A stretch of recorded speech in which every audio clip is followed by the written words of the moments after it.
Crowdfunding for GoldenFox Pictures is supported by my patrons, including Science Steel Rail, Jack Foley, Courtney Bright, and Thomas Fan 3751. Thank you all for your support. And to all my viewers, I hope you enjoy this video.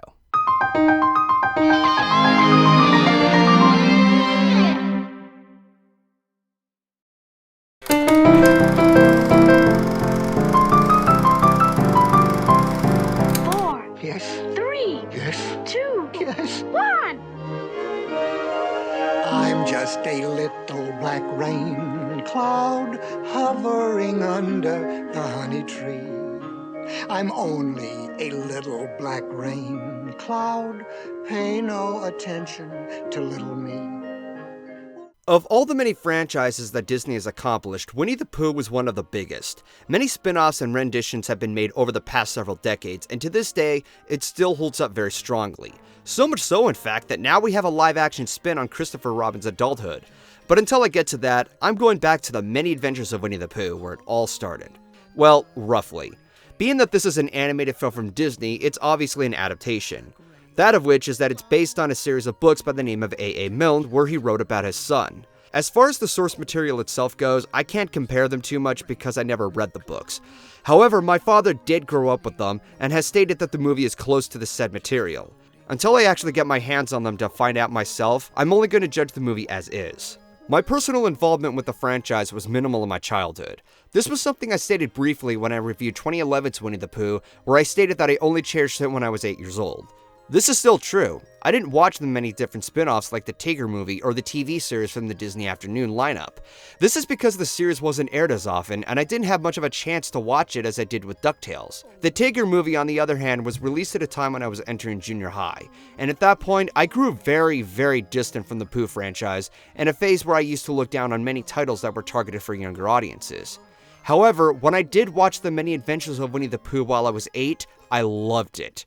I watched it almost every day after I got home from school. There was always something magical about it. The humor, the lighthearted atmosphere, the positive colors, and the overall innocent imagination of stuffed animals brought to life. For that short time period, it still holds up as one of my favorite Disney movies. The movie itself is a compilation of shorts from the late 60s to the early 70s, with a few transitions to connect them all together. This was mostly in part to familiarize the American audiences, as they knew very little of the books compared to England's familiarity. Short by short, the franchise grew a bigger connection during the years after Walt's passing. The first of the shorts was The Honey Tree. Disney was around during production and lived to see it through completion. However, during the production of the second short, being The Blustery Day, Walt Disney passed away and didn't live to see the full completion. But the team didn't stop. They moved on to complete The Tigger 2. All these three shorts basically summarizes the title it lives up to, the many adventures and obstacles they encounter. It's played out very much as a slice of life, no serious conflict or any big villain. The story is simple and a little down to earth despite being centered on these living stuffed animals. With that simplicity, there are so many moments that are cherished. The creative and silly tactics that Pooh attempts in the honey tree, being stuck in Rabbit's hole, the effects of the winds and gust, and poor Tigger being stuck at the treetop. There was never a dull moment, not even the heffalumps and woozles nightmare. I also love the fourth wall jokes the movie makes from the narrator, who is voiced by Sebastian Cabot. Given the slice of life nature, the whole story is made by the characters themselves, each of which have lovable traits and quirks with the exception of one. First and foremost is Pooh himself. He was voiced by Sterling Holloway, who was also the voice of a few other Disney characters.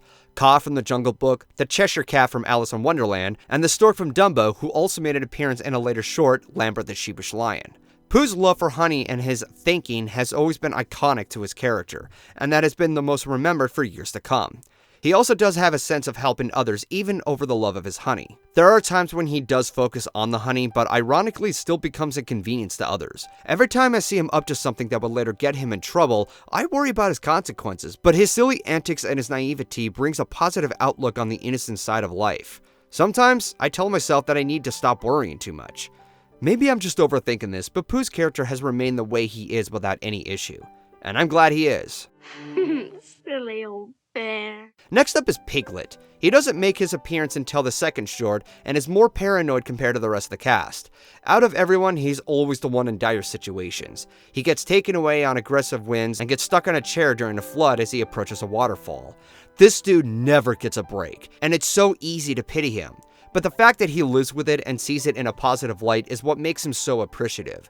I unfortunately don't think of him as much as the other characters, but he still brings an encouragement of bravery whenever I see him.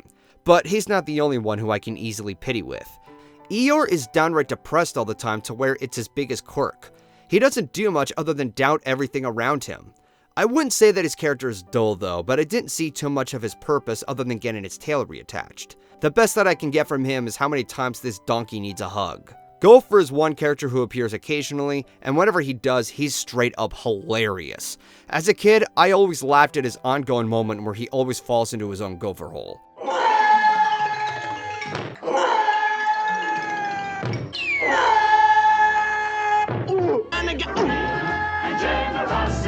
It's immature, but that's what's so glorious about it. As an adult, there's a clever line where he always states that he was never in the book. This sentence overstates its welcome, but it works because it does add on to the fourth wall jokes. Then there's Owl, who's pretty much one note, which is a shame because I love how well drawn he is compared to the rest of the cast. He's not a bad character by any means, and his intellectual vocabulary can be humorous and confusing the younger audience, but most of the time he's played up as a chatterbox that goes nowhere. Thankfully, his screen time is shortened, which I can't say too much about with Kanga and Roo. This mother and son duo is adorable and has had so much to work off of, but sadly, they've been underplayed. They weren't given as much to do as the majority of the cast had. Granted, Roo does have his moments with Tigger, and he's absolutely delightful, but even then, that was a small moment for him. Given that he's a child character, it would have been nice for his screen time to be bigger. Child characters are who I prefer to have more attention on titles for the younger audiences because they can relate to them more. And something as innocent as this would have been a lot more suitable. Christopher Robin is a bit of an exception though, since he is the one everyone looks up to for any special occasions. But even then, he has a lot more screen time than Kanga and Roo. But of all the characters in this movie, Rabbit is my least favorite. Everyone except for him is very likable. In this case, he went from being miserable to downright ill will, especially to Tigger.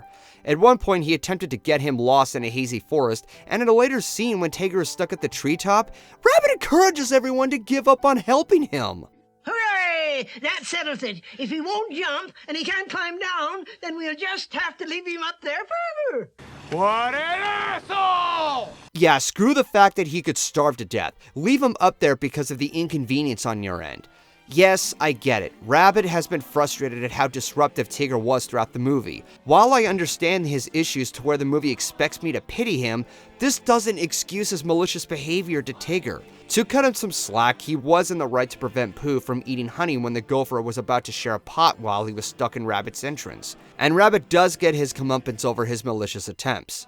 Winnie the Pooh and the Tigger 2 is meant to teach you how you need to limit yourself over what you like doing. And in Tigger's case, this was his lesson when he bounced at that treetop. True, you could argue that Tigger should have been more considerate with Rabbit by all the accidents he caused, but Rabbit should have been upfront with him first instead of making a protest meeting. Sometimes you get carried away with what you like doing, and the best course of action is to be informative about it.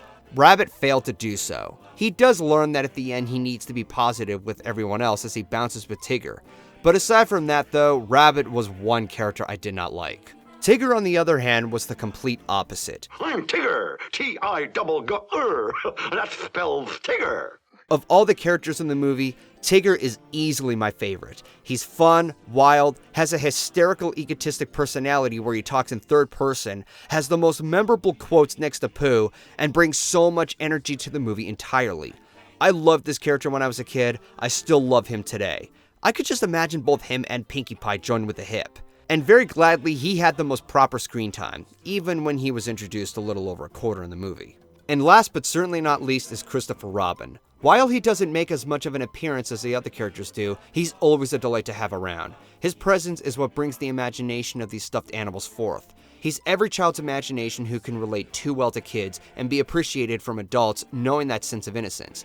Obviously, he's A.A. Milne's son, but that's the core of how these books and the movie came to be. However, his moments with Pooh is what makes adults appreciate him more. The ending is a deep fact of life and growing up. There's no conflict where anyone denies the next step in life, nor is it a moment where it's depressing and discouraging.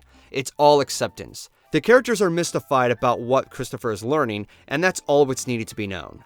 The moments between him and Pooh is simple in its dialogue, but when pondered upon, it's a heavy subject. and ending it on a good note is promising each other to never forget. It's as simple as that in the inevitable fact of life. Stuff like this is where I can give this movie more credit than it currently has, and it's one of the reasons why this movie came back to me as I entered my college years. It just comes to show that material like this is more adult than you think, while still doing its job and appealing at the younger audience. It's treating them with respect on top of having a simple narrative with a wonderful onslaught of characters. Whenever I'm a father one day, this'll definitely be a movie I'll share with my kids. Just proves that this movie ages well and will never be forgotten, even when you live to be 100 and Pooh shall be 99.